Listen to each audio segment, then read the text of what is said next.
Hello, today is November 14th, 2020. My name is Faith Adame. I'm interviewing Noah Serna for the University Library Special Collections and Archives at the University of Texas Rio Grande Valley, also abbreviated as UTRGV. This project is in partnership with the Voces Oral History Center at the University of Texas at Austin. Please know, Noah, that this interview will be placed in the University Library Special Collections and Archives at UTRGV and shared with the Voices Oral History Center at the University of Texas at Austin. If there is anything you do not wish to answer or talk about, I will honor those wishes. Also, if there is anything that you do want to talk about, please bring it up and we'll talk about it. The University Library Special Collections and Archives will archive your interview, along with any other photographs and other documentation you are willing to share. UTRGV University Library will retain copyright or non-exclusive rights to the interview and any other materials you donate to special collections and archives at UTRGV. Because we are not conducting this interview in person, I need to record you consenting to make sure you agree with our interview procedures before we continue. So, I'll ask you a series of 6 questions. Please say yes, I agree, or no, I do not agree after each question. Do you give the University Library Special Collections and Archives at UTRGV consent to archive your interview and your materials at the UTRGV University Library? Yes, I agree. Do you grant UTRGV University Library Special Collections and Archives rights, title, and interest in copyright over the interview and any materials you provide? Yes, I agree. Do you agree to allow UTRGV University Library Special Collections and Archives to post this interview on the internet where it may be viewed by people around the world? Yes, I agree. Do you grant the University Library Special Collections and Archives consent to share your Zoom interview with the Voices of Oral History Center at the University of Texas at Austin for inclusion in the Voices of a Pandemic Oral History mini project, which will include posting the interview on the internet? Yes, I agree. As you recall, we previously filled out a pre-interview form. We used this information from the pre-interview form to help us in our research. The entire form is kept in a secure Voices server at the University of Texas at Austin. Before Voices sends it, UTRGV University Library Special Collections and Archives, we would have stripped out any contact information for yourself or family members so that it will not be part of your public file. Your public file will only be accessible at UTRGV University Library. The final 2 questions ask for your consent on what I just described. 5. Do you wish for us to share the rest of your interview in your public file available to researchers at UTRGV University Library Special Collections and Archives? Yes, I agree. On occasion, UTRGV Special Collections and Archives and Voces receive requests from journalists who wish to contact and interview our subjects. We only deal with legitimate news outlets. Do you give consent for us to share your phone number or email with journalists? Yes, I agree. Okay, thank you for your consent. Your experiences and stories mean a lot to us at UTRGV Special Collections and Archives. I look forward to what you have to say in the interview questions I will now ask. Noah, thank you for your time. Your stories and experiences are valuable to us at UTRGV Special Collections and Archives at the Voices Project. Particularly for us at UTRGV Special Collections, we are committed to preserving the stories of Mexican Americans and Latinos from South Texas and the Rio Grande Valley, and those who work closely with these populations during this COVID-19 pandemic. Your experiences working at our funeral home during a pandemic is greatly appreciated and informative to the community about the aftermath of the COVID-19 virus. So, before I ask you to share stories about your life in this pandemic, tell us, who is Noah Serna? Okay, hi, my name is Noah Serna. I am currently 19 years old, and right now I'm not going to school, but I'm looking to go to school. Right now I'm kind of in two areas that I want to go into. One of them is funeral directing slash mortician, or the other one that I'm looking to go into is a physical therapist assistant. Either one of them is one of the routes I want to go. I just don't know yet. But currently, right now, I'm working at a funeral home. And I've seen already like a lot of things that have happened, especially during this COVID crisis. I've experienced the amount of people that have passed away and how it's affected not only their lives but also their families' lives. Okay, So, thank you for sharing this. I'm now going to move on to the next set of questions that I have for you. So, the first question is, I want to ask you, when did you first hear about the COVID-19 virus, and how did you hear about it? Like through like radio, TV, social media? I first heard about it, of course, on the internet, such as like YouTube videos and stuff like that. But I never really thought that it would affect the United States. Um, yeah, like I never thought it would, and then I guess when I realized that it was affecting the United States, it was when STC actually closed down the school. I didn't think they would close it down. I just heard rumors like, oh, it might get closed down, school might have to go online. And then finally it actually closed down, and it was only supposed to be for a couple of weeks, and then it ended up being the whole semester. And it's still continuing till today. Now it's virtual classes instead of face to face. So yeah, that's how I heard about it, through the SEC website and through the internet. And what was your first reaction like when you actually heard like about the COVID-19 here in the United States? uh at first I was shocked, like I said, because I didn't think it would affect us. I would think it would affect like other countries that weren't as developed as us. And of course, this hadn't happened in the U.S., at least like in recent years. Maybe like back then, but like not like recent. So I didn't think it would get to a point where we would have to shut down the city or shut down the country and um, have to quarantine. So I was just shocked, and yeah. So, at what point did you realize this pandemic was a serious, life-altering event, or did you not think it was that serious, and why?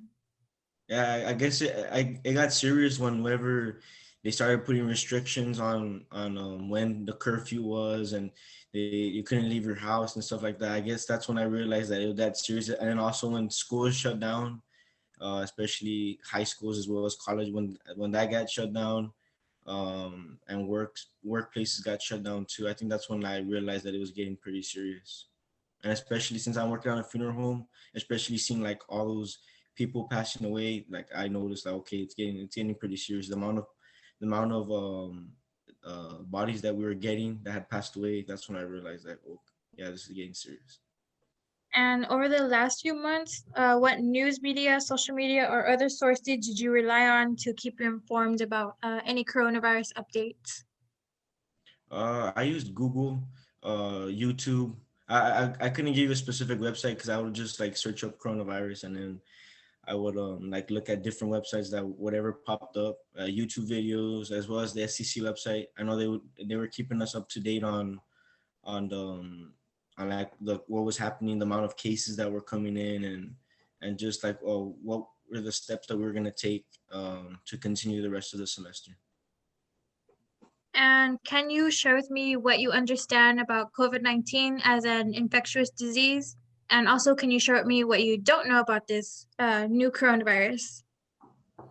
Uh, well, like I don't think anyone really knows they don't know everything about COVID-19, especially because it's new to us. What I do know is the virus, and in order for viruses to survive, they need hosts. So yeah, and then I also know based on like the different tests that there are. I know there's like three different tests. I know there's one that's more accurate, but I also do know that the virus can stay in your system, uh, and you can still test positive. You can keep testing positive, but it can still be in your system and you're not contagious. So I mean, that's pretty much all I know about it. I'm not like an expert on it, but yeah, that's pretty much what I know. And so, knowing this, would you take the first COVID-19 vaccine available on the market? Why or why not? Yeah, I think I would take it. I heard from someone that's 99% like approved. So I feel like, I don't know, just me, like I would want to be one of them that were to get tested. I don't think I had like a reason why. I just feel like maybe just to see if it were to see if it's effective or it's what do you call it? I don't know how to say if it's gonna work or I guess Yeah, I understand. I can't So, find the to say. so do your family hold the same beliefs as you about COVID-19, or are there other members who don't take it more seriously or lightly? Nah, I think all my family I guess since we've been affected by COVID and we've all had COVID. I feel like we all have the same understanding of it and how serious it could be, especially since we had to be quarantined for 2 straight weeks and they were like the worst weeks, especially just staying home doing nothing. So I feel like we all have the same understanding of Yeah, it. so I'm gonna go into like questions that's gonna ask about that next. So Uh, next I wanted to ask about how have seen any COVID-19 affect any of your family members, friends? How has it affected your social life? I know that you attend church, so I want to hear from your point of view how not being able to attend church has impacted you. So the first question I want to ask is, before the pandemic and quarantine, what were some of the things you were able to do before that you aren't able to do now? well, I feel like before quarantine, you can talk to people without having to social distance, which kind of sucks, but I mean, it's what we have to do in order to keep ourselves safe as well as our family members. But I feel like before quarantine, you could do a lot more stuff. Talk to your friends. You don't have to wear a mask. You can go places. You can go to restaurants. I know restaurants were closed for like a long period of time. You couldn't dine in, and there's still some places that you still can't dine in. But I feel like stuff like that, you don't realize. Like I guess you don't realize like what you're missing out until like or you didn't realize what you have until like the COVID came, like it kind of like took away those things. So Yes. yeah. So for a time, like you said, there was a curfew set in place for Hidalgo County Mhm. and the prohibition of large gatherings. What do you think of these policies and how effective do you think they were? Yeah, I guess none of us were used to being quarantined, like especially there being a curfew.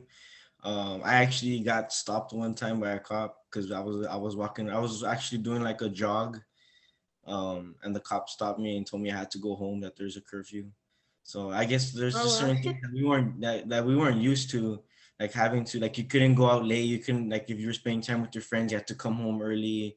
You couldn't events that were usually at night. You had to cancel them because you couldn't be out late. And I just feel like yeah, that kind of you can go to church at night either, stuff like that. So I guess like that's if that affected me. Yeah. And so I want to ask you, can you tell me any stories about how the pandemic may have changed the way you and your family celebrate holidays or birthdays? Or if it didn't, can you explain why? Yeah, well, I guess for birthdays, I had my birthday in April, so that was like when it had hit. So like we didn't really do any like I would usually have like people come over, but with this COVID, it was just literally my family and my grandparents from my birthday party. But then for my other siblings, which they had their birthdays a little bit later on, but it's still like it was like towards or in the fall, in the summer. We had to do drive-bys instead of like actual gatherings because you couldn't have more than 10 people together. And I feel like that's also affected other people too because they have to instead of having like parties, they have to do drive-bys as well. Yeah. So So, the next question I want to ask is, did you or anyone you know contract the virus? And if so, what was the process of getting tested and quarantining like? yeah, well we all got the virus. I know like in March we had been around a friend who had the virus, but we thought we were gonna get it because we were around him, but it ended up happening like we didn't have the virus, so that was a good thing. But then a couple months later, we ended up all getting it. My siblings got tested and they were positive, and then we waited a little bit and then we got tested and then we were all positive. So then we had to quarantine for 2 weeks, and those 2 weeks were super boring. You literally didn't do anything. You just really slept, but were on your phone. But after doing that for so long, it got just boring. It felt like you were just unproductive, and I don't know, it was just boring. We couldn't go outside either and stuff like that because of the neighbors. So yeah, during the quarantine, it wasn't the best experience. And if you don't mind me asking, how many are in that household that were tested for COVID-19? So there's seven of us. So it was first, like I said, it was first my brother and my sister, and then like the next day we went to go get tested, and we all ended up testing positive for COVID. So it was seven of us. Yeah. So, I know your mother is a secretary at a charter school in Far Texas. Do you know of any changes the school made as they prepare to transition their classes fully online?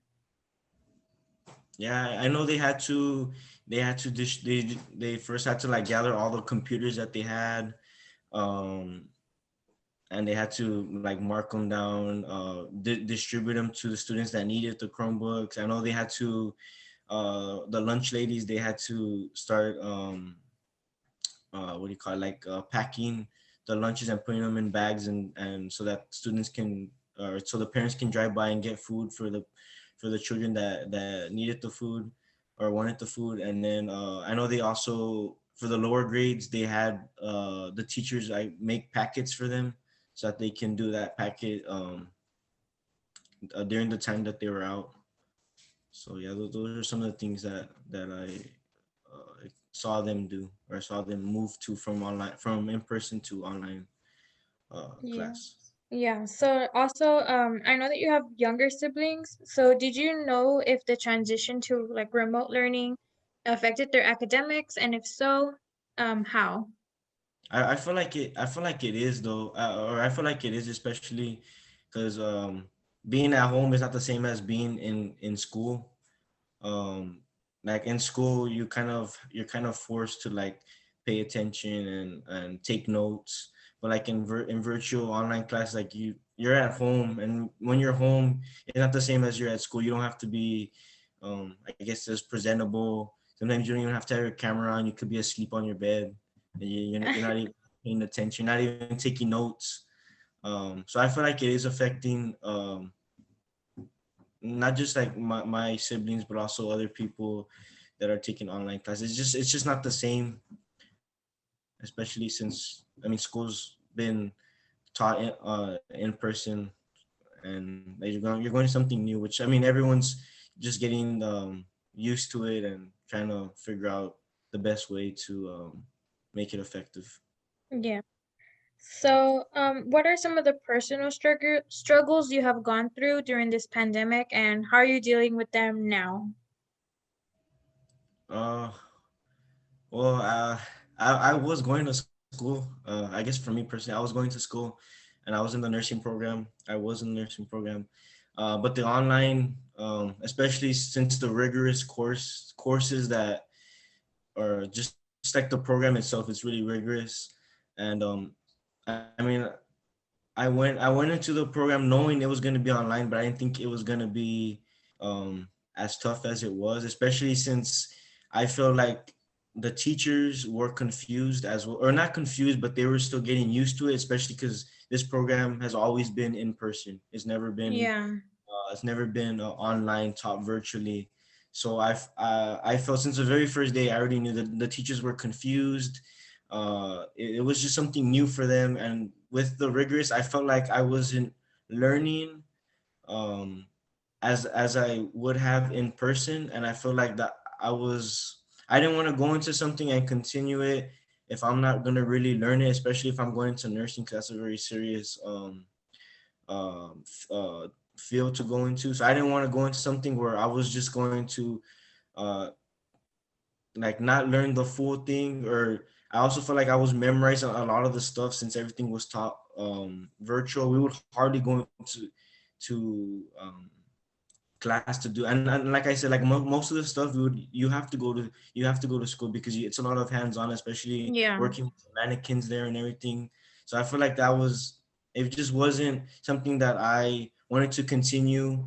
And I feel like it was just going to impact me negatively. So I feel like that's one of the things that would impact me, especially. And then also just being home and just like you were used to like going out with your friends, going to church, going to events, and when this quarantine happened, you basically had to stay home. So kind of like you got bored a lot. There wasn't really anything to do. So yeah, I just feel like Yeah. those are some areas where it affected me. And how has the federal response to COVID-19 impacted your views on this past election?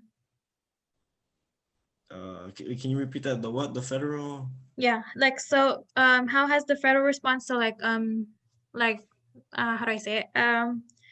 Like the laws that have been passed through Like the CDC guidelines and stuff like that? y- yeah, but like also through like for example Donald Trump and his response to COVID-19, how has it impacted your views on the election? I feel like he's done a great job, and of course I was able to vote this year.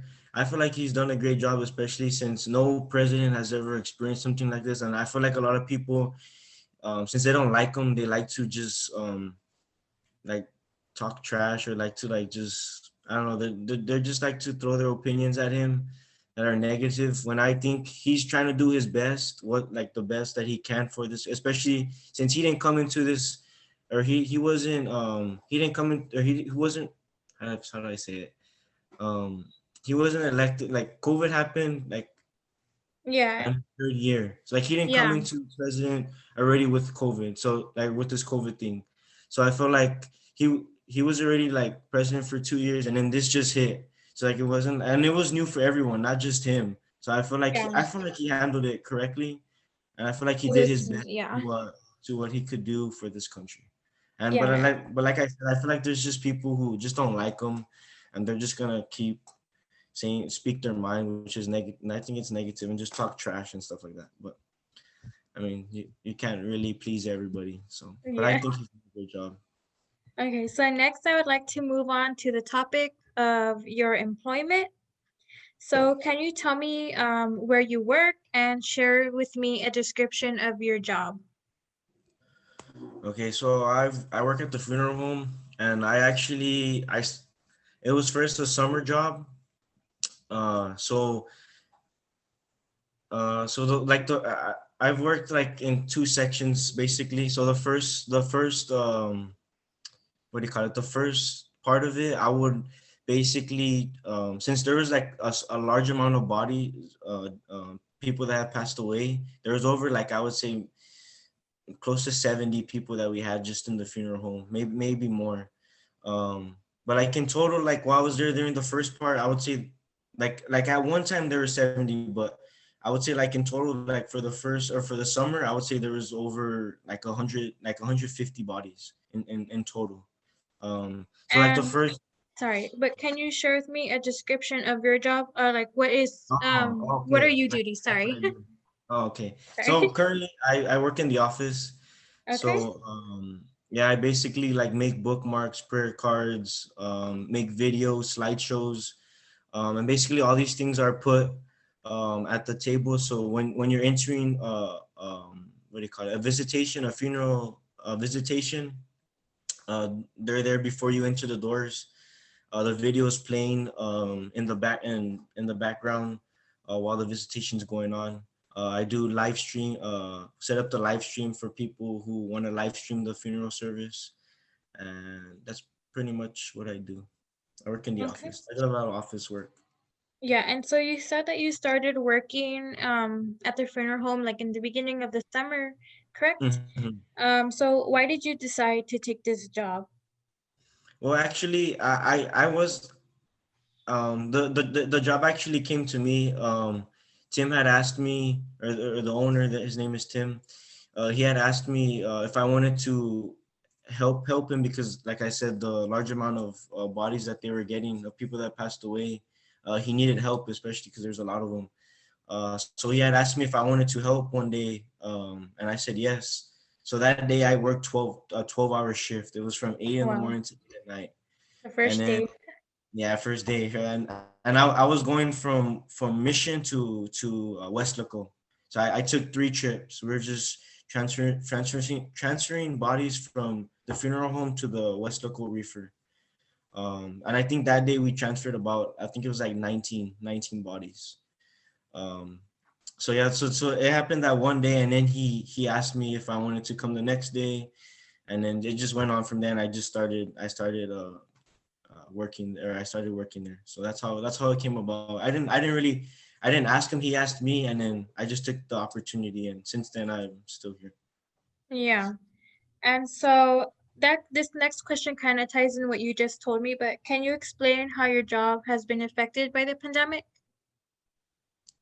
Yeah. So I guess the funeral home, they weren't used to this amount of bodies, especially. I mean, they do get, I think they said about like 300 bodies in a whole year, or like let's say it's like 300 some.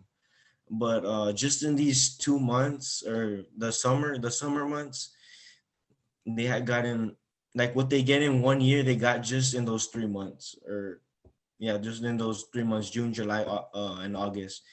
So like just those amount that amount of work that they had to do, it was basically 3 months what they do in a whole year. So it was like really like just boom, boom, boom, boom. They would get like maybe like 12 12 bodies one week, or 15 bodies, 20 bodies one week. So I get like just the amount of work that they went from having like just this amount to like an overload. So Yeah, yeah, so yeah. you're talking about right now the spike in COVID cases and like how it affected the influx of bodies that began to come in, correct? Yeah, and especially like all the work that they had to do, because like for each person you have to do a certain amount of work, insurance, preparing, like I said, the videos, the prayer card, stuff like that. So it was kind of a little overwhelming, not only for, and especially since the owners, they don't go all the time, but like during this COVID, like everybody had to be there every single. And I remember Tim even saying he was there for 3 weeks. He didn't get a single day off. He'd work Monday through Sunday. I think it was like for a month or two months.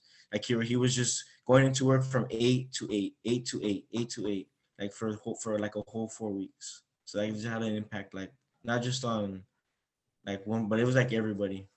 Yeah.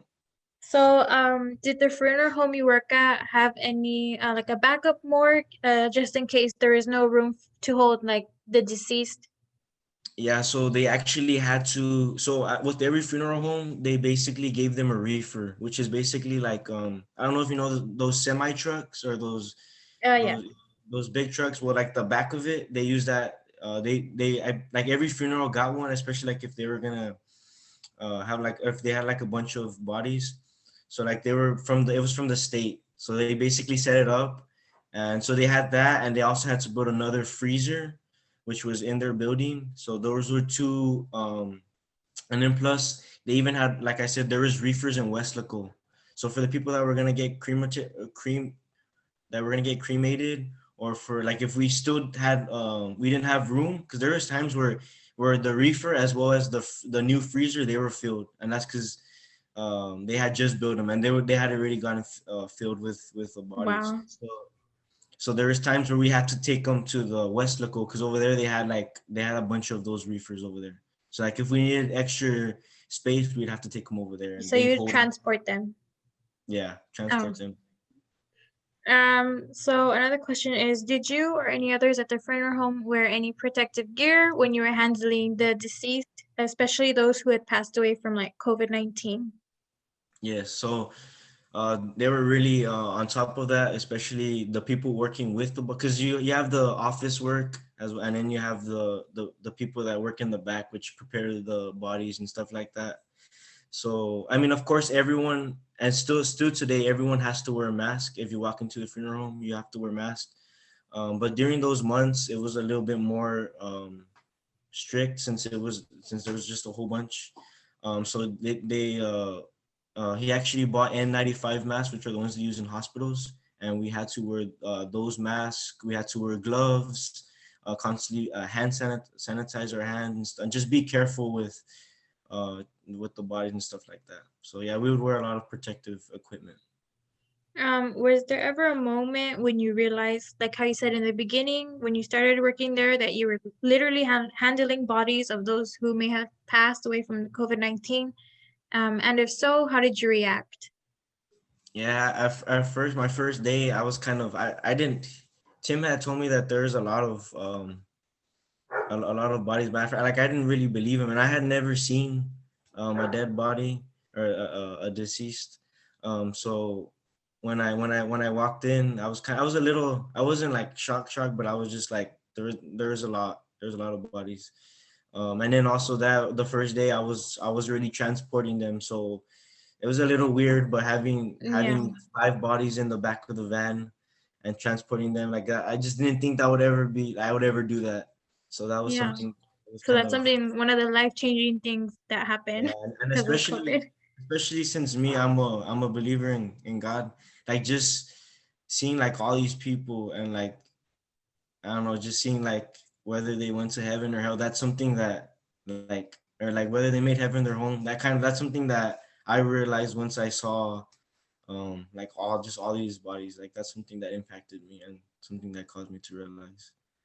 Yeah. So next I want to ask about can you share with me how the pandemic changed the normal pre-pandemic funeral practices by the families of the deceased? Mm, So like what do you mean by what that? yeah, so like before the pandemic, what were Mhm. some things that the funeral home was able to do that they're not able to do Oh, now? okay, yeah. Yeah, so I know with or when the COVID happened and when we were getting a bunch of those bodies, they had to change some of the things that they were doing.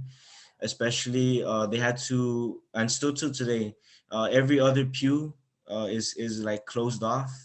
You also have to there's hand sanitizing stations throughout the whole building. You have, like I said, you have to wear a mask. They're constantly wiping down surfaces, like when the families leave and a new family comes in.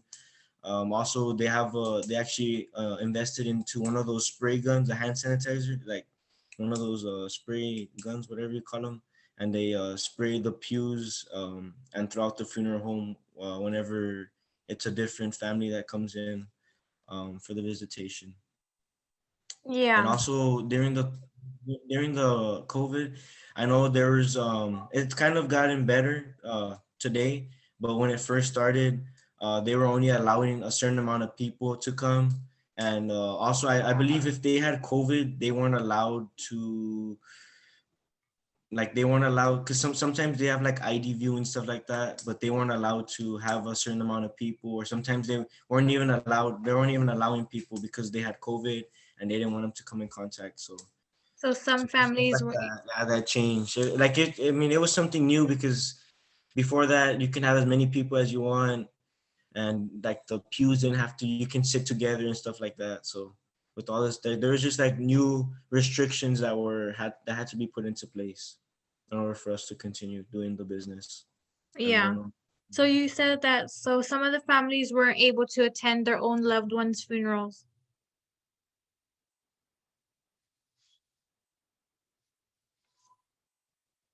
Yeah, we did. It was very few. Like it was less than 10 people. So I mean, you're used to, especially some people, especially funerals that go on before. Like you would expect like the whole family to come over and stuff like that. But with this COVID, they were only allowing a certain amount of people. If and there's even sometimes where they weren't allowing some people at all. Oh wow. So the next question I want to ask is how do you think the funeral home you are working at is handling the newer cases of deaths? And do you like personally, do you expect to see an increase in the next couple of months? Like the way El Paso, Texas has currently? Wait, can you say the first question one more time? Yeah. So, how do you think the funeral home that you are working at is handling the newer cases of deaths? And do you expect to see an increase in the next couple of months, like the way El Paso, Texas is currently?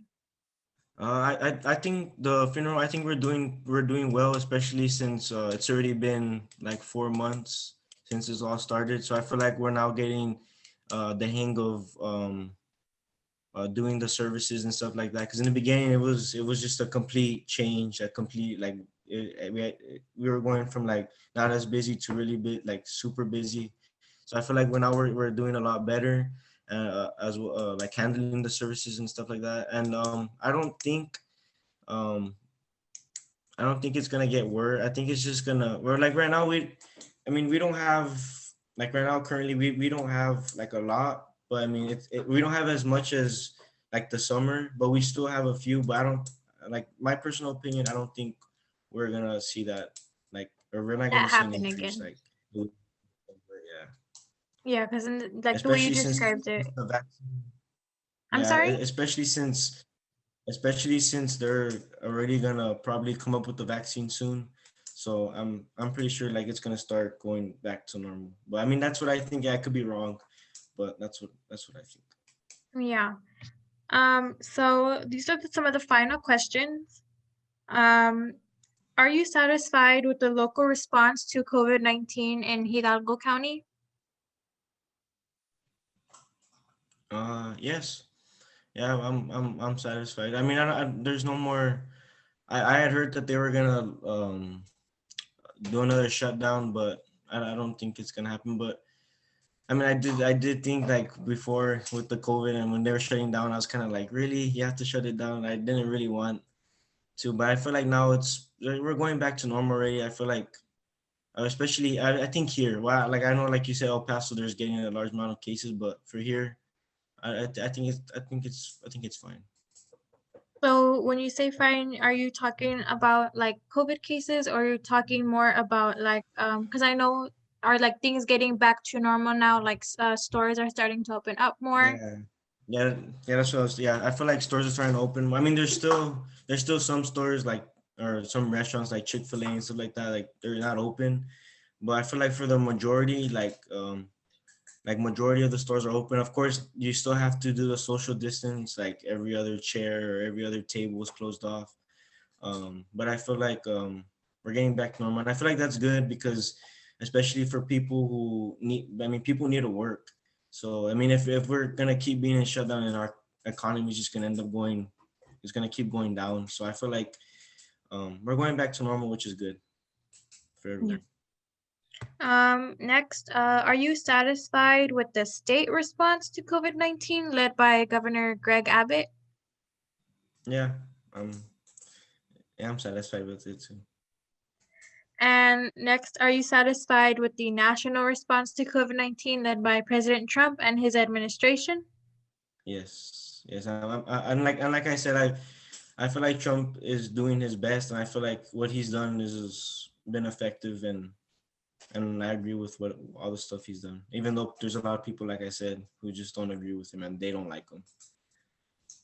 If you had the power to respond to COVID-19, what would you do differently, if anything? Mm, I don't think I would do anything. I mean, I think everything Trump's done, I would do the same thing. I don't really have like things that I could say that I would do different. And like in terms of like one of the policies, I know it's like the mask. What do you think about that? Yeah, I feel like, I don't think a mask hurts anyone. I mean, I do know it's uncomfortable, and like especially since no one was used to wearing masks and now we have to wear masks. I think it was uncomfortable, but I mean it's not really that bad. I mean, I'd rather have a mask and be able to go places than not have a mask. I mean, yeah, I'd rather have a mask and go places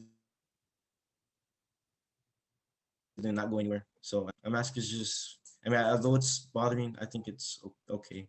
And I feel like, Yeah. yeah. And so, like I said earlier, this was a special year in our national democracy because it was a presidential voting year. Did you vote? And if so, did you notice or do anything different because of the COVID-19 pandemic? Wait, can you repeat that last? I kind of didn't know where you were going with that last. Yeah, sorry. So this is a special year in our national democracy because it is a presidential voting year. Did you vote? And if so, did you notice or do anything different because of the COVID-19 pandemic? Well, I did vote, but like I kind of don't. I voted, but I don't know what you're trying to say with the last question. Like I don't know where that like. Yeah, so I like did the COVID-19 affect how you voted like in terms of who you voted for Oh, or like how was this your first time voting? yeah, it was my first time voting, and Okay. Yeah. Yeah, for me, well, I voted before, but it wasn't for president. It was like for, it was for something else, but it wasn't for president. But for me, I agree. Like, well, I don't know. Like, I agree with like Republicans. So I guess like I like Trump. So like that's where I went. Like based on like what he says and like his beliefs. That's something that I agree with. So that's what I went towards. Yeah. Okay. And this is the last question. Is there anything else you would like to share with me about your experiences with COVID-19 that I did not ask about, or is there anything that you just want to mention? No, no, I don't have nothing. Okay. Well, thank you for your time. And that's it. Thank you.